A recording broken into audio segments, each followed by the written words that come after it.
Hello दोस्तों, नमस्कार। स्वागत है आप सभी का एक बार फिर से अपने यूट्यूब चैनल ज्ञान सागर कोचिंग इंस्टीट्यूट में। तो आज की क्लास में हम लोग डिस्कस करेंगे क्लास 10th की मैथमेटिक्स का पीवाईक्यू, जो कि होगा आपका 822 HY, जो कि 2024 का प्रश्न पत्र है। इसके पहले हमने 3 प्रैक्टिस सेट के बारे में ऑलरेडी प्रैक्टिस कर चुके हैं। आज आपका चौथा प्रैक्टिस सेट होगा, जिसका सेट नंबर है आपका 822 HY। ठीक है।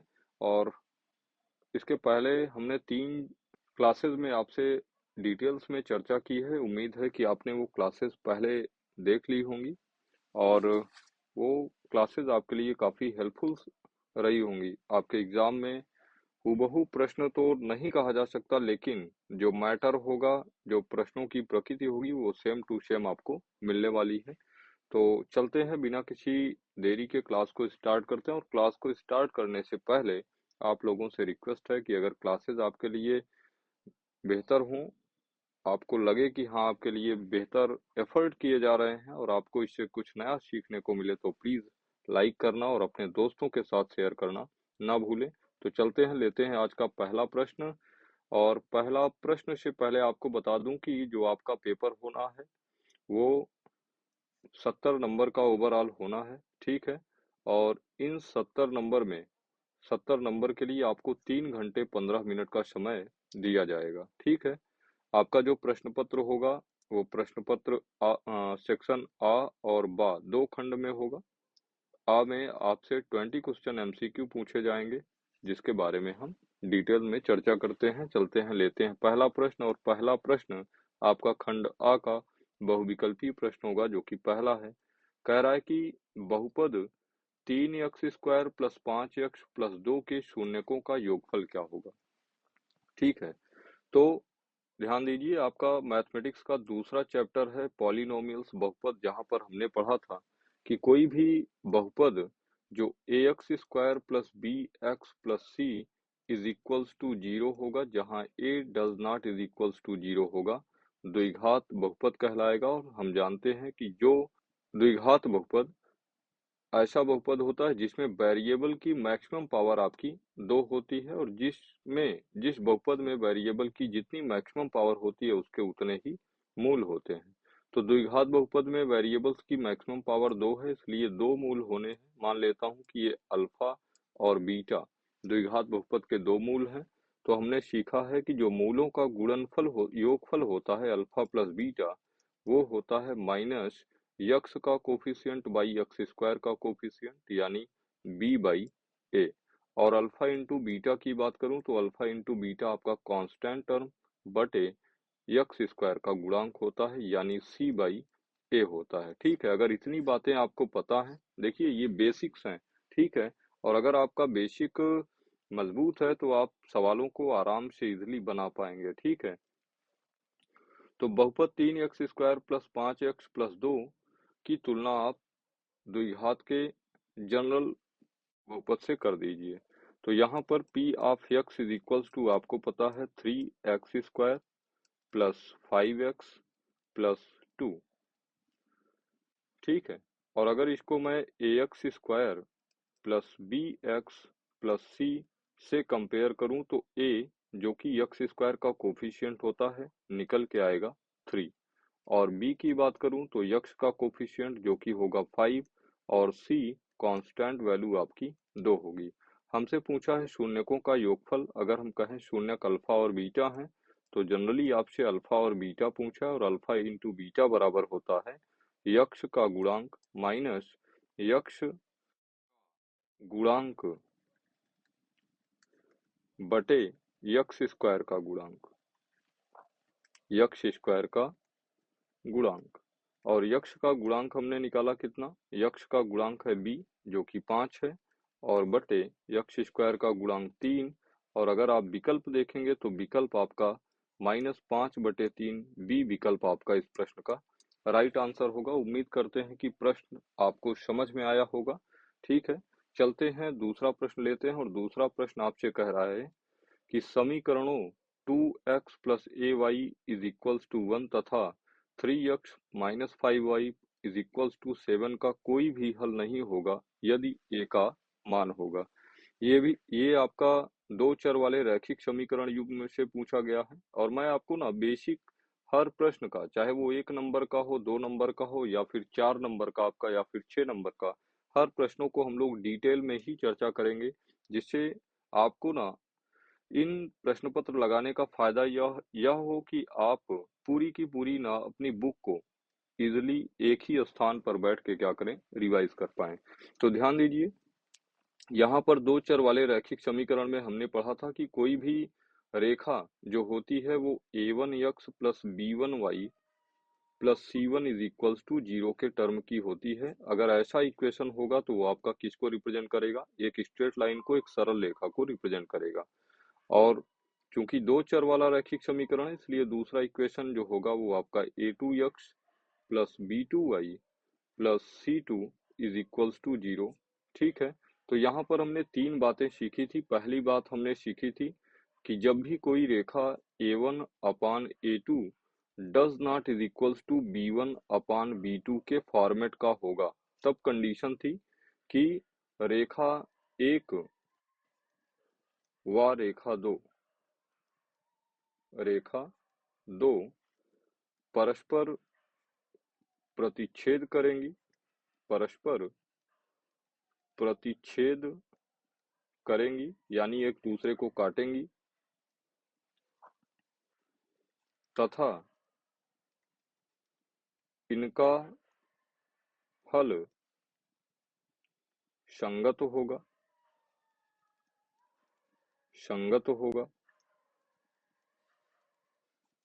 तथा यक्स तथा वाई के, या वेरिएबल के आप बोल सकते हैं, यक्स तथा वाई के अद्वितीय हल, अद्वितीय हल प्राप्त होंगे, अद्वितीय हल प्राप्त होंगे। बोलिए, क्या ये बातें आपको पता थी? अगर हाँ तो ठीक है, नहीं पता है तो आप इनको ना एक शॉर्ट नोट्स बनाइए। देखिए, एग्जाम का जो टॉपर्स होता है ना, वो कायदे से मेहनत नहीं करता है, एक स्ट्रेट वे में, मतलब कायदे से मेहनत करने का मतलब ऐसा नहीं कि पढ़ता ही नहीं है। पढ़ने का मतलब चीजों को ना उसने, देखिए ये सारी बातें ना आपको एग्जाम की रात ना रिवाइज करके ही जानी है। प्रश्न आपका डन है, यहाँ से बनेगा ही भाई। ठीक है, एक बार आप विश्वास करिए कि आपका प्रश्न ना यहीं से बनना है, इसी प्रश्न पत्र से बनना है। दूसरा कंडीशन आपने पढ़ा है कि जब a1 बाई a2 बराबर होगा आपका b1 बाई b2 और बराबर होगा आपका c1 बाई c2, तो यहाँ पर जो रेखा एक है, रेखा एक रेखा दो के रेखा एक रेखा दो के संपाती होगी। कैसी होगी? संपाती। संपाती बोले तो कोलिनियर होगी, एक दूसरे पर सटी होगी, संपाती होगी तथा इनका भी हल संगत संगत होगा। कैसा होगा? संगत होगा तथा यक्ष व वाई के, यक्ष और वाई के अनंत हल प्राप्त होंगे, अनंत हल प्राप्त होंगे, प्राप्त होंगे। तीसरा कंडीशन हमने पढ़ा था, तीसरा कंडीशन हमने पढ़ा था कि जब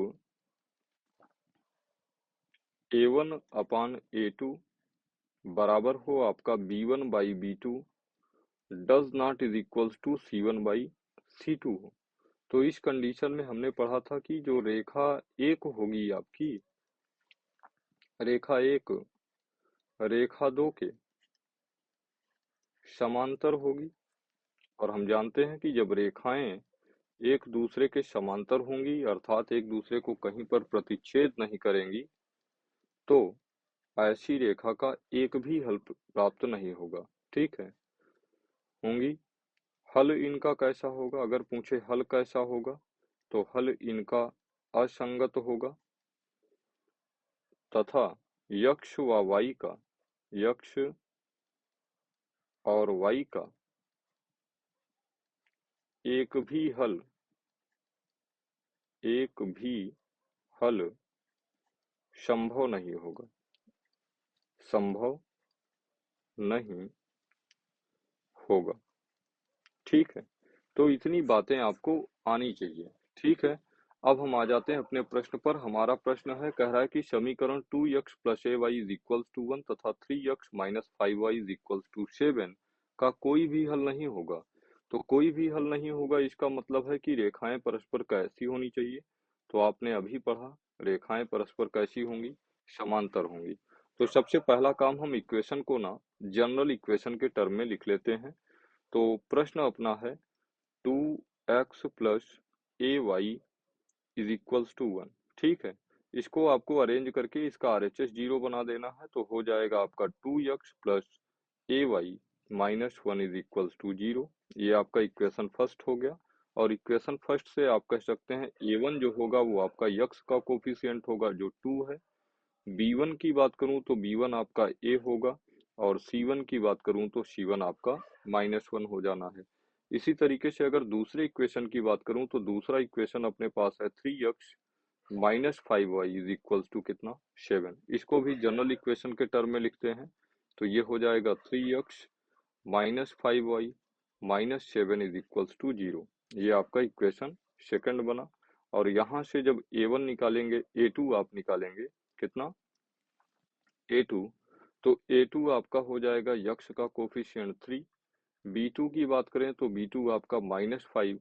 और C2 की बात करूं तो C2 हो जाएगा -7। ठीक है, अब चूंकि रेखाओं का कोई भी हल नहीं है, समांतर होने का प्रतिबंध आपने पढ़ा है, A1 अपान A2 डज बराबर होगा आपका B1 बाई B2, बराबर नहीं होगा C1 बाई C2 के। तो इस कंडीशन में अगर हम पहले और दूसरे को कंपेयर करें तो पहले और दूसरे से हमारा निकल के आ जाएगा। A1 की बात करूं तो A1 आपके पास है 2।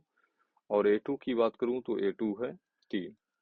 B1 की बात करूं तो B1 आपका कितना है, B1 आपका है A। और B2 की बात करूं तो B2 आपके पास है -5। और यहाँ से जब आप सिंप्लीफाई करेंगे, -5 का क्रॉस मल्टीप्लाई करेंगे तो A इज इक्वल्स टू -10/3। यानी A का मान जब भी -10/3 होगा तो उस कंडीशन में आप क्या, इक्वेशन का कोई भी हल प्राप्त नहीं होगा। अगर यहाँ पर हम विकल्प देखें तो विकल्प नंबर सी अपना इस प्रश्न का राइट आंसर होगा। ठीक है, तो चलते हैं प्रश्न नंबर 3 पर। और प्रश्न नंबर 3 की बात करें तो प्रश्न नंबर 3 आपका द्विघात समीकरण से पूछा गया है। कहा है कि समीकरण 2x square plus 5x plus 4 is equals to 0 के मूलों की प्रकृति होगी। क्या परिमेय और बराबर होगी, अपरिमेय होगी, परिमेय और असमान होगी, या फिर वास्तविक नहीं होगी। ठीक है, ये आपको बताना है। तो अगर हम रिवाइज करें तो हम द्विघात समीकरण के बारे में पढ़े हैं। अगर आपसे कोई पूछे द्विघात समीकरण क्या है, तो आप जनरली बताएंगे कि कोई भी इक्वेशन जो ax square plus bx plus c is equals to 0, जहां a does not is equals to 0 के फॉर्मेट का होगा, द्विघात समीकरण कहलाएगा। बोलिए हाँ कि नहीं। अभी इसके बाद आपने पढ़ा कि जो द्विघात समीकरण होता है उसके दो मूल अल्फा व बीटा होते हैं, क्योंकि आप जानते हैं किसी भी इक्वेशन की जो मैक्सिमम पावर होती है वेरिएबल की, वो उसके मूलों की संख्या को निर्धारित करती है। और द्विघात समीकरण में मैक्सिमम पावर कितनी, तो आप कहेंगे 2। इसलिए दो मूल होंगे अल्फा और बीटा। और मूलों की प्रकृति जब भी बतानी होती है तो आप द्विघात समीकरण का डिस्क्रिमिनेंट निकालते हैं, जिसका फार्मूला होता है बी स्क्वायर माइनस 4ac। यानी किसी भी द्विघात समीकरण का जो मूल होगा अल्फा और बीटा, वो निर्भर करेगा आपका विविक्त कर पर बी स्क्वायर माइनस 4ac पर। कैसे, तो पहला कंडीशन है कि जब बी स्क्वायर माइनस 4ac का मान आपका बड़ा होगा 0 से, तो इस कंडीशन में जो अल्फा व बीटा होंगे, अल्फा व बीटा भिन्न भिन्न होंगे। कैसे होंगे, अलग अलग होंगे, भिन्न भिन्न होंगे, भिन्न भिन्न होंगे, तथा भिन्न भिन्न, तथा ऐसा लिख लें, एक ही लाइन पे आपकी बात बन जाएगी, भिन्न भिन्न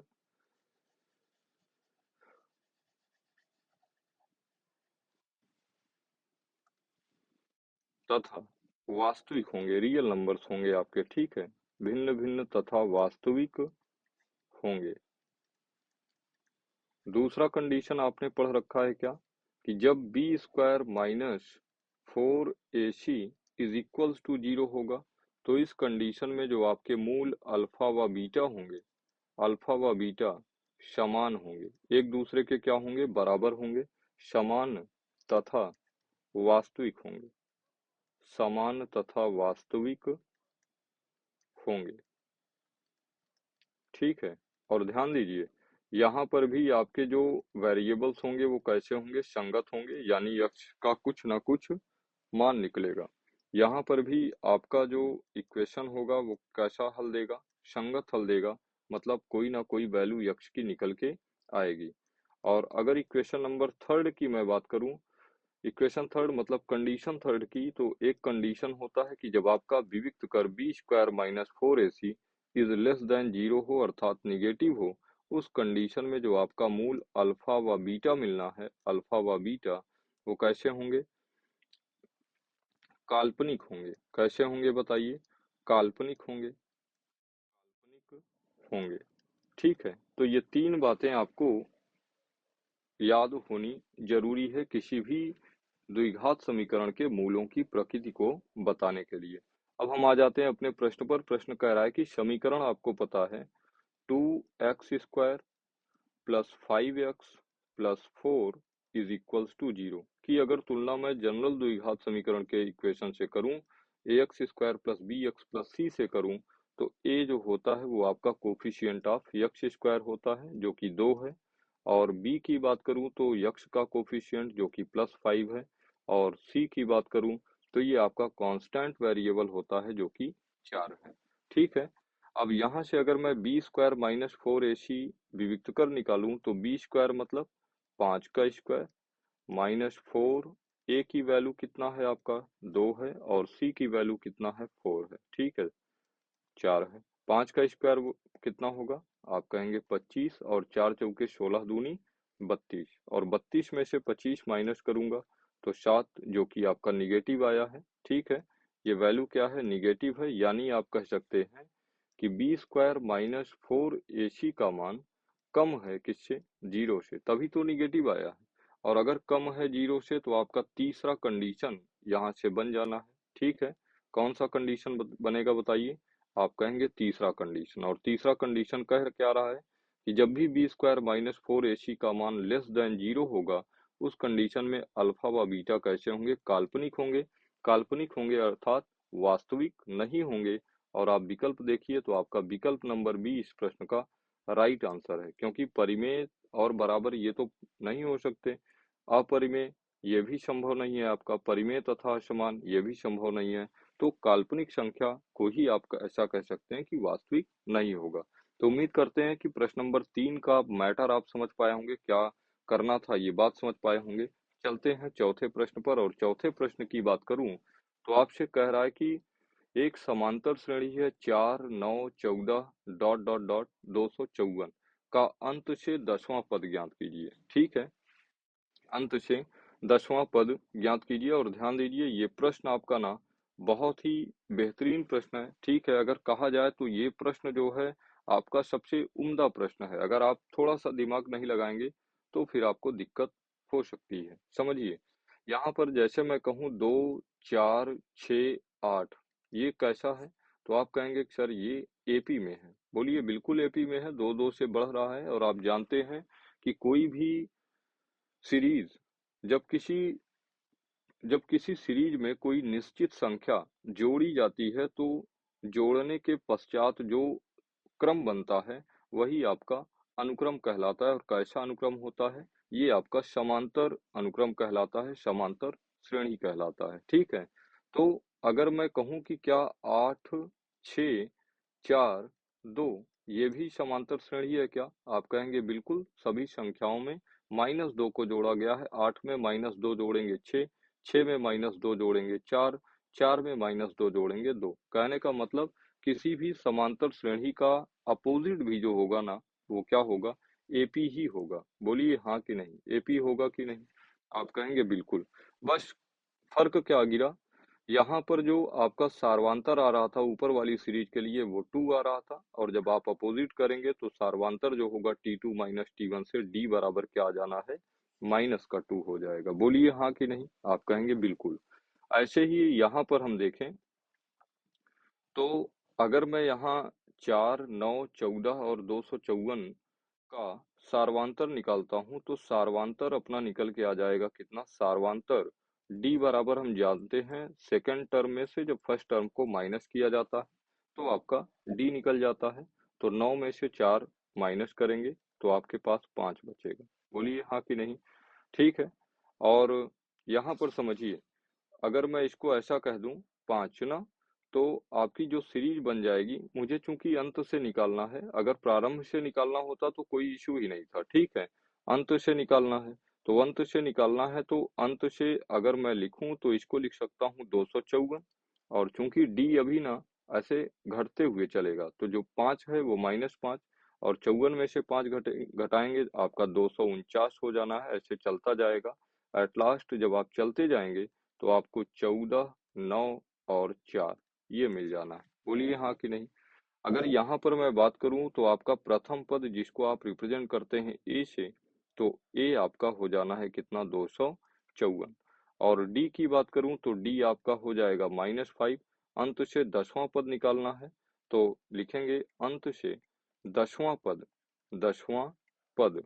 तो 10वां पद यानी T10 आपको निकालना है, T10। और मैंने आपको फार्मूला सिखाया है कि Tn बराबर a plus n minus 1 into D, यानी जितना यहाँ पर होगा उससे एक कम d चलता है, तो a प्लस 10d तो 9d। ठीक है। तो a की वैल्यू कितनी है आपकी, आप कहेंगे 254, 254, और प्लस 9 इंटू डी -5, ये हो जाएगा आपका 254, और 9 बचे 45, और माइनस करेंगे 54 में से 45 तो आप जानते हैं कितना हो जाएगा, ये T10 आपका निकल के आ जाएगा 209। ठीक है, 209। अगर आप विकल्प में देखेंगे तो विकल्प नंबर सी आपका इस प्रश्न का राइट आंसर होगा। चलते हैं, लेते हैं नेक्स्ट प्रश्न जो कि आपका 5वां प्रश्न होगा। और 5वें प्रश्न की अगर मैं बात करूं तो 5वां प्रश्न आपका त्रिभुज से पूछा गया है। ठीक है। और हाई स्कूल के लेवल में आपका समरूप त्रिभुज ये चैप्टर है। ठीक है। कह रहा है कि चित्र में समरूप त्रिभुजों का एक युग्म है, इन्हें सांकेतिक रूप में व्यक्त करने का सही रूप क्या होगा, ये आपको बताना है। विकल्प है आपके पास कि त्रिभुज ए बी सी समरूप होगा त्रिभुज डी ई एफ के, या फिर बी विकल्प त्रिभुज ए बी सी समरूप होगा त्रिभुज ई एफ डी के, या सी विकल्प त्रिभुज ए बी सी समरूप होगा त्रिभुज ई डी एफ के, या फिर इनमें से सभी। ये आपको बताना है कि आप किस तरीके को यूज कर सकते हैं, कैसे इन दोनों त्रिभुजों को समरूप कह सकते हैं। तो ध्यान दीजिए, यहाँ पर सबसे पहला काम देखिए, ये भी ना आपका बिल्कुल लॉजिकल प्रश्न है। अगर आप इन प्रश्नों को गौर से नहीं समझेंगे, इनका कॉन्सेप्ट नहीं समझेंगे, तो फिर समझ लीजिए कि ये प्रश्न बनाना ना, ये जितने हल्के प्रश्न हैं वो उतने हल्के हैं नहीं, अगर आपका बेसिक क्लियर नहीं है तो। यहाँ पर देखिए, हम यहाँ पर दो त्रिभुज बना लेते हैं सेम, एक त्रिभुज ये बना लिया हमने और एक त्रिभुज ये बना लिया। पहले वाले त्रिभुज को मैं सेम नाम दे देता हूँ, ए बी सी, जैसा लिखा था सेम वैसा, और एंगल बी यहाँ पर कितना है, 80 डिग्री। ठीक है, 80 डिग्री लिख दिया। अभी ध्यान दीजिए, यहाँ पर एंगल डी कितना है, 80 डिग्री, तो इस वाले एंगल को मैं डी कह देता हूँ, जो कि आपका कितना होगा, 80 डिग्री। कोई इशू? आप कहेंगे बिल्कुल नहीं। ध्यान दीजिए, 2.5 दूना 5, ठीक है। यानी अगर मैं कहूं कि ये 2 के अनुपात से 2 गुना क्या हो रहा है, इंक्रीज हो रहा है, तो कहने का मतलब जो ए बी की संगत भुजा होगी ना वो डीई होगी। तो ए बी की संगत भुजा क्या होगी, आप कहेंगे डीई होगी। और अगर ए बी की संगत भुजा आपकी डीई हो गई, ठीक है, तो बीसी, बीसी 3 है, 3 का 2 गुना 6, तो बीसी की संगत भुजा आपकी क्या हो जाएगी, बीसी की संगत भुजा आपकी हो जानी है डी एफ। क्या हो जाएगा बताइए, डी एफ। तो यहाँ पर एफ लिख दीजिए आप। ठीक है। अभी ध्यान दीजिए, अगर कहने का कॉन्सेप्ट क्या है कि जो बी है वो डी का संगत कोण है, ए बी की संगत भुजा आपकी डीई है और बीसी की संगत भुजा आपकी डीएफ है। ठीक है, ये इतनी बात आपको समझनी है। अभी अगर कहा जाए कि त्रिभुज ए बी सी, तो हम कैसे चल रहे हैं, एंटी क्लॉकवाइज चल रहे हैं, ए बी सी। तो यहाँ पर मैं कह सकता हूँ कि त्रिभुज ए बी सी जो होगा वो त्रिभुज फिर से उसी क्लॉकवाइज आपको चलना है जैसा आपने चला था। तो एंटी क्लॉकवाइज चला था तो एंटी क्लॉकवाइज ही चलूंगा। ए बी सी आपका समरूप होगा त्रिभुज ई डी एफ के, त्रिभुज किसके, ई डी एफ के। ठीक है, और यहाँ पर आप देखिए कि तो आपका कौन सा विकल्प सही होगा, A B C D E F.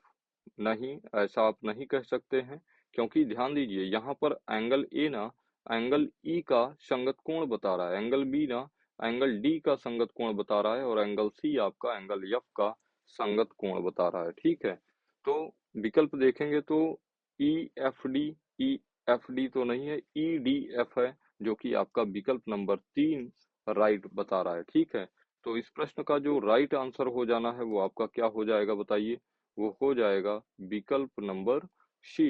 इस प्रश्न का राइट आंसर होगा, जो कि है त्रिभुज ए बी सी समरूप होगा त्रिभुज ई डी एफ के। उम्मीद करते हैं कि ये प्रश्न आप समझ पाए होंगे और ये कॉन्सेप्ट ना आपका बेहतरीन लेवल पर आपको ले जाना है। ठीक है, चलते हैं आगे प्रश्न नंबर 6 पर। और 6 नंबर की बात करूं तो कह रहा है कि बिंदु -3, 0 -3, -4 की मूल बिंदु से क्या दूरी होगी, वो दूरी आपको बतानी है। ठीक है, तो समझिए यहाँ पर सबसे पहले हम क्या बना लेते हैं, एक क्वाड्रेंट बना लेते हैं।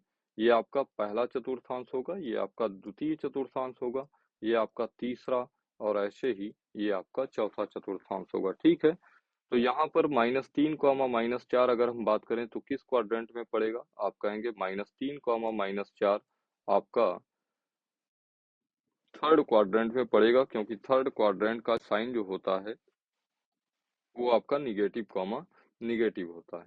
कह रहा है कि इस बिंदु की मूल बिंदु से दूरी क्या होगी। आप जानते हैं कि जो मूल बिंदु का निर्देशांक होता है वो आपका 0, होता है। तो मूल बिंदु का निर्देशांक हमको पता है 0, यहाँ से हमको बताना है कि इन दोनों बिंदुओं के बीच का डिस्टेंस क्या होगा।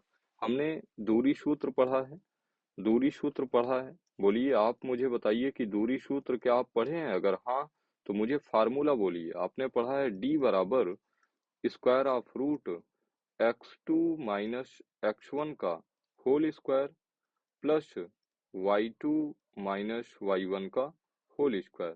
तो यहाँ से हम d निकाल लेंगे, लेकिन बात आती है x2 कहाँ है, x1 कहाँ है, y2 कहाँ है, y1 कहाँ है। तो आप किसी भी को आप x2 y2 x2 y2 और इसको हमने x1 y1 कह दिया, कोई इशू, आप कहेंगे बिल्कुल नहीं। तो x2 माइनस x1, तो आप कहेंगे स्क्वायर ऑफ रूट -3 - 0 का होल स्क्वायर और प्लस y2 माइनस y1 -4 -0 का होल स्क्वायर। तो -3 का स्क्वायर आप जानते हैं कितना होगा, +9, और -4 का स्क्वायर कितना होगा, +16, और 16 9 25, और 25 का जो वर्गमूल आना है वो आपका 5 यूनिट दूरी आ गई। ठीक है, तो यहाँ पर 5 यूनिट आ गया। तो मूल बिंदु से दूरी की बात करूं तो दूरी आपका हो जाएगा 5 यूनिट, जो कि विकल्प नंबर सी इस प्रश्न का राइट आंसर होना है। आप देख के वैसे भी बता सकते हैं कि विकल्प नंबर ए और विकल्प नंबर बी आपका हो ही नहीं सकता, क्योंकि दूरियां जो जनरली होती हैं वो क्या होती हैं, आपकी पॉजिटिव ही होती है, निगेटिव आपकी दूरी होती ही नहीं है। ठीक है, तो उम्मीद करते हैं कि प्रश्न नंबर 6 भी आपका इजी था, बिल्कुल फार्मूले पे आपको वैल्यू पुट करनी थी, आंसर आ जाता आपका। ठीक है, तो ये सारे ना बिल्कुल आ, बेहतरीन प्रश्न है। ठीक है, अगर इन प्रश्नों को आप गलत करते हैं तो फिर आपके लिए समझिए कि दिक्कत की बात है। और ज्ञान सागर कोचिंग इंस्टीट्यूट बिल्कुल आपके साथ है, एक एक कॉन्सेप्ट को आपके दिमाग में सेट कर देना है। ठीक है, एग्जाम के पहले पहले तो बस इसी तरीके से लगे रहिए, आप तैयारी को बेहतरीन आयाम तक ले जाइए। ठीक है, पर डे एक टारगेट फिक्स करिए, मेहनत करिए, और एग्जाम आपका अच्छा ही जाना है, इस बात की गारंटी रहनी है। ठीक है, देखिए जितने भी प्रैक्टिस सेट आपको हल कराए जा रहे हैं ना, वो एज अ प्रैक्टिस ही करिए। पूरी प्रयास की जा रही कि आपकी ना पूरी बुक को कवर किया जाए, एक भी कॉन्सेप्ट ऐसा ना हो जो आप एग्जाम में बना ना पाए। तो चलते हैं प्रश्न नंबर 7 पर, और प्रश्न नंबर 7 की बात करें तो कह रहा है कि यदि cot of A is equals to 3/4 तो सेक ऑफ ए का मान ज्ञात कीजिए। यहाँ पर आपको कॉट दिया गया है, क्या दिया गया है, कॉट ए बराबर 3/4। और बताइए, क्या जब मैं आपको ट्रिग्नोमेट्री पढ़ाया था तो 6 त्रिकोणमितीय निष्पत्तियों के बारे में मैंने आपको बताया था, जिसमें आपका साइन था, कॉस था, टैन था, कॉट था, सेक था और कॉसेक था। और इन निष्पत्तियों पर हमने एक समकोण त्रिभुज के आधार पर इनके भुजाओं में क्या संबंध होता है ये भी पढ़ा था, और वहां पर मैंने आपको बताया था कि जो कॉट होता है वो आपका आधार बटे लंब के बराबर होता है। बोलिए हाँ, सिखाया था कि नहीं ये बात। और ऐसे क्वेश्चंस को आप कैसे लगाएंगे, सबसे पहला काम आपका होगा, एक समकोण त्रिभुज आप बना लीजिए और उसका एक एंगल ए आप फिक्स कर दीजिए। यहाँ पर जो दिया रहेगा कॉट ए आपका आपको दिया था, इसलिए इस एंगल को हमने ए कह दिया। बाकी को आप बी सी आप अपने मन मर्जी से लिख दीजिए, जहां पर भी लिखना हो। एंगल बी को हमने यहाँ पर समकोण अज्यूम कर लिया। अब समझिए कि चूंकि ए के रेस्पेक्ट में बात हो रही है तो ए के सामने वाली भुजा आपकी कहलाएगी परपेंडिकुलर, जिसको लंब कहेंगे, और ए की संलग्न भुजा आपकी होगी बेस, जो कि होगी आधार। ठीक है, क्या होगी बताइए, आधार हो जाएगी। ठीक है, ये आपकी आधार हो गई। तो यहाँ पर आधार आपको पता है कितना, 3 यूनिट। और बे लंब की बात करूं, नहीं सॉरी, यहाँ पर रुकिएगा, यहाँ पर लंब आपको पता है कितना, 4 यूनिट। और बेस की बात करूं, आधार की बात करूं, तो आधार आपको पता है कितना, 3 यूनिट। ठीक है। और पाइथागोरस प्रमेय कहता है कि अगर आपके पास कोई एक समकोण त्रिभुज है और उस समकोण त्रिभुज की आपको दो भुजाएं पता है, तो आप पाइथागोरस प्रमेय का यूज करके तीसरी भुजा निकाल सकते हैं। तो तीसरी भुजा जो हमको निकालनी है वो क्या है, समकोण के सामने की भुजा है, जो कि कर्ण है। और हम जानते हैं कर्ण जो होता है वो शेष दोनों भुजाओं के वर्गों के योग के वर्गमूल के बराबर होता है। तो वर्ग करिए इसका, 3 का स्क्वायर 9 हो जाएगा, 4 का स्क्वायर 16, और 16 9 25, और 25 का वर्गमूल आपका हो जाएगा कितना, 5। तो हमसे पूछा क्या है, हमसे पूछा है सेक ऑफ ए, और सेक ए बराबर हम जानते हैं क्या, सेक कॉसेक का कॉस का उल्टा होता है, तो कर्ण बटे आधार हो जाएगा। कर्ण की बात करूं तो समकोण के सामने की भुजा, जो कि आपकी होगी 5। और आधार की बात करूं तो आधार आपका हो जाएगा कितना, 3। तो सेक ए कितना हो गया, 5/3। अगर हम विकल्प में देखें तो विकल्प में 5/3 आपका विकल्प नंबर डी इस प्रश्न का राइट आंसर हो जाएगा। ठीक है, तो चलते हैं नेक्स्ट प्रश्न पर। नेक्स्ट प्रश्न आपका होगा 8वां, और 8वां प्रश्न पढ़ते हैं। कह रहा है कि यदि tan alpha is equals to sine alpha हो तो अल्फा का मान क्या होगा। बढ़िया प्रश्न है, समझिएगा कायदे से मन लगा के। यहाँ पर हमको दिया गया है tan अल्फा का मान बराबर है किसके, साइन अल्फा के। tan alpha is equals to sine alpha, तो अल्फा का मान कितना होगा ये आपको बताना है। ठीक है, वैसे भी अगर आप देखें, आपको मैं टेबल रटाया हूँ, टेबल सिखाया हूँ, तो अगर आप वहां पर देखें तो tan 0 का मान तो 0 होता है, और साइन 0 का मान क्या होगा बताइए, 0। साइन 0 का मान क्या होगा, 0। तो पहला विकल्प भी आप सही कह सकते हैं। ठीक है, दूसरे की बात करूं तो tan 45 का मान तो 1 होता है, लेकिन साइन 45 का मान 1/√2। तो ये तो विकल्प आपका गलत हो गया टेबल से ही। और tan 60 की बात करें तो tan 60 आपका √3 होता है, जबकि sin 60 आपका √3/2 होता है। बिल्कुल। tan 9, तो विकल्प नंबर सी आपका गलत हो गया। और विकल्प नंबर डी की बात करूं तो विकल्प नंबर डी 90 डिग्री की बात कर रहा है। tan 90 आपका इनफाइनाइट होता है, और साइन 90 की वैल्यू 1 होती है। तो विकल्प डी भी गलत हो गया। आपका विकल्प ए इस प्रश्न का राइट आंसर हो जाना है। और भी अगर आप कॉन्सेप्चुअल लगाना चाहें तो tan अल्फा जो होता है, tan अल्फा आपका होता है sign alpha by cos alpha का रेशियो। बोलिए हाँ कि नहीं। और यहाँ पर बराबर हो गया आपका साइन अल्फा। यहाँ से हम कर लेंगे sine alpha by cos alpha plus sine alpha का साइड चेंज करेंगे minus sine alpha is equals to 0। दोनों टर्म में आपका साइन अल्फा कॉमन हो गया, साइन अल्फा आपका कॉमन हो जाएगा तो बचेगा 1/cos alpha -1 is equals to कितना, 0। ठीक है, इज इक्वल्स टू कितना, 0। तो जैसे ध्यान दीजिए आपके पास होता था x plus 5 is equals into x minus 5 is equals to 0। तो आप कहते नहीं थे कि जब यक्स प्लस 5 बराबर 0 तो यक्स बराबर -5, क्योंकि दो संख्याएं हैं, ये आपकी n1 है, ये आपकी n2 है, इनका प्रोडक्ट 0 आ रहा है। इसका मतलब या तो n1 0 है या तो n2 0 है। तो अज्यूम करिए कि n1 0 होगा तो x -5 होगा और n2 0 होगा तो x आपका 5 होगा। वैसे ही अगर हम बात करें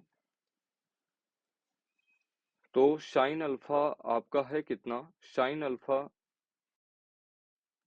इज इक्वल्स टू 0। और साइन कितने की वैल्यू 0 होती है, तो आप कहेंगे साइन 0 की वैल्यू 0 होती है, तो अल्फा कितना निकल के आ गया, 0। ठीक है, ऐसे ही अगर आप 1/cos अल्फा यानी sec alpha -1 is equals to 0 कहें तो सेक अल्फा बराबर कितना हो जाएगा, आप कहेंगे sec alpha is equals to 1। और सेक कितने की वैल्यू 1 होती है, तो आप कहेंगे सेक ऑफ 0 की वैल्यू 1 होती है, तो यहाँ से भी अल्फा कितना आ जाएगा, 0 आ जाएगा। ठीक है, ऐसे भी कर सकते हैं आप। जैसे आपको एग्जाम में, देखिए आपको एग्जाम में ना राइट आंसर करना है। ठीक है, और राइट कब कर पाएंगे, जब आपका बेसिक बिल्कुल क्लियर होगा। इसी को आप दूसरे तरीके से भी लगा सकते थे। जैसे tan अल्फा था, tan अल्फा को हमने कहा हम sign alpha by cos alpha लिख सकते हैं। आप कहे बिल्कुल लिखा जा सकता है, और इंटू साइन अल्फा। आप यही सोच रहे होंगे कि साइन अल्फा से साइन अल्फा कैंसिल आउट कर देते, बिल्कुल कर सकते हैं, लेकिन यहाँ पर आप नहीं करेंगे तो इन फ्यूचर आपको बहुत काम आना है ये बात। ठीक है, तो यहाँ पर हो गया 1/cos alpha is equals to 1। तो cos अल्फा का 1 में गुणा करूंगा, cos alpha is equals to 1, और cos कितने की वैल्यू 1 होती है, आप कहेंगे 0। तो अल्फा बराबर 0। चाहे जिस भी एंगल से आप निकालेंगे आपको अल्फा फाइनली 0 ही मिलेगा, और इसीलिए आपका विकल्प नंबर ए 0 डिग्री इस प्रश्न का राइट आंसर हो जाएगा। 9वें प्रश्न की ओर बात करें तो 9वां प्रश्न आपका हाइट एंड डिस्टेंस से पूछा गया है। कहा है कि एक क्षण की लंबाई उसकी छाया, एक क्षण की लंबाई का उसकी छाया से अनुपात। तो लंबाई का उसकी छाया से अनुपात 1:√3 है, ये आपको गिवन है। ठीक है, कह रहा है सूर्य का उन्नयन कोण बताइए। अभी हम क्या करते हैं कि एक प्लेन बना लेते हैं, और एक प्लेन पर कोई एक क्षण हम पैरेलल परपेंडिकुलर खड़ी कर देते हैं। ठीक है, ये हमने एक परपेंडिकुलर क्षण इस पर खड़ी कर दिया, और यहाँ पर मान लेते हैं कि आपका सन है, और हम जानते हैं कि लाइट के अपोजिट ही आपकी क्या बनती है, शेड बनती है, आपकी छाया बनती है। तो मान लेता हूँ कि ये छाया है, और ये क्षण की जो हाइट है ना, उसको हमने यल कह दिया। यल लंबाई की आपकी क्षण है, और जो छाया आपकी बन रही है वो छाया आपकी बन रही है, मान लीजिए यस बन रही है। ठीक है, कोई इश्यू नहीं है। अब हमसे पूछ रहा है कि सूर्य का उन्नयन कोण, मैं कह देता हूँ सूर्य का उन्नयन कोण कितना है, थीटा है। तो थीटा के सामने की भुजा आपकी क्या हो गई, लंब, और थीटा से संलग्न भुजा आपकी क्या हो गई, आधार। तो लंब और आधार में रिलेशन कौन देता है, अगर मैं पूछूं तो आप कहेंगे लंब और आधार में रिलेशन देता है कौन, tan थीटा। तो tan थीटा बराबर होता है आपका लंब बटे आधार। लंब की बात करूं तो लंब और आधार, ठीक है, आधार ही तो आपका यश है, और L/यश का रेशियो जो है वो 1/√3 है। और tan theta is equals to 1/√3, मैं पूछूं थीटा के किस वैल्यू के लिए होता है, तो आप कहेंगे tan ऑफ 30 डिग्री के लिए। बिल्कुल tan ऑफ 30 डिग्री के लिए होता है। तो थीटा क्या हो गया आपका, थीटा आपका हो गया 30 डिग्री। और थीटा था क्या, सूर्य का उन्नयन कोण, आपसे पूछा क्या था, सूर्य का उन्नयन कोण। तो इस प्रश्न का जो राइट आंसर हो जाएगा वो 30 डिग्री, यानी विकल्प नंबर ए इस प्रश्न का राइट आंसर हो जाएगा। ठीक है, तो चलते हैं प्रश्न नंबर 10 पर। और 10वें प्रश्न की अगर मैं बात करूं तो कह रहा है कि एक वृत्त के व्यास के सिरों पर खींची गई समांतर स्पर्श रेखाओं की संख्या क्या होगी। तो ये तो डायरेक्टली आपका बिल्कुल एनसीईआरटी की लाइन है, एनसीईआरटी की एक लाइन है। वो लाइन आप देखिएगा, जैसे कहा गया है कि कोई भी एक आपके पास सर्कल है, ठीक है, और सर्कल का ये सेंटर है। तो व्यास क्या होता है? व्यास वृत्त की सबसे बड़ी जीवा होती है जो वृत्त के केंद्र से होकर जाती है। बोलिए हाँ कि नहीं? व्यास क्या होती है? व्यास वृत्त की सबसे बड़ी जीवा होती है जो वृत्त के केंद्र से होकर जाती है। ये हमने सेंटर अज्यूम कर लिया, ठीक है। अब कह रहा है कि इस व्यास के सिरों पर खींची जाने वाली समांतर स्पर्श रेखाओं की संख्या क्या होगी? तो आप जानते हैं कि वृत्त के किसी एक पॉइंट से, जैसे ये पॉइंट ए है आपका और ये पॉइंट बी है, एक पॉइंट से केवल एक ही स्पर्श रेखा खींची जा सकती है। तो एक देखिए यहाँ पर हल्का सा ना लाइन खींचना मुश्किल काम है, ठीक है? फिर भी मैं प्रयास कर रहा हूँ, आप समझने का प्रयास करिएगा। एक स्पर्श रेखा हमने ये खींच दिया, जो कि बिंदु ए से होकर जाती है, और एक स्पर्श रेखा हमने बी से खींच दिया, जो कि बी से होकर जाती है, और ये दोनों रेखाएं परस्पर कैसी होंगी? समांतर होंगी। तो खींची जाने वाली स्पर्श रेखाओं की संख्या क्या? तो आप कहेंगे 1 और 2। तो 2 इस प्रश्न का क्या हो जाएगा? राइट आंसर हो जाएगा। उम्मीद करते हैं कि प्रश्न आपको कायदे से समझ में आ रहे होंगे, ठीक है?